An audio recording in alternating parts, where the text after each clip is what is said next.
So, good morning. Nakasayo kong mata karon, kaya nga naman magsimba ko sa dakong simbahan.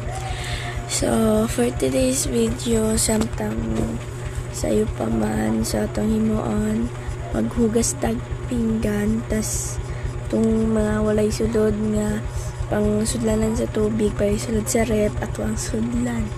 So, let's go. So, dali ko natulog sa kwarto ni Papa. Dali si Papa sa kutsuan, dali ko sa duyan. Nakaptap lang ko. Kita niya kong mata.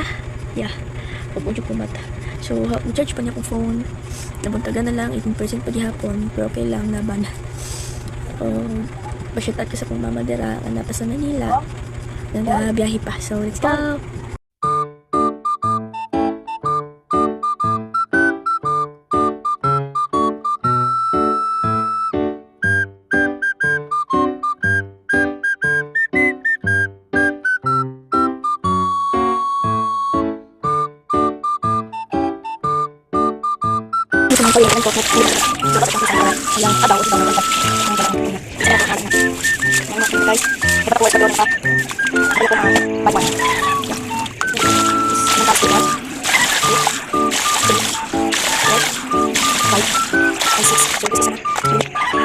So guys,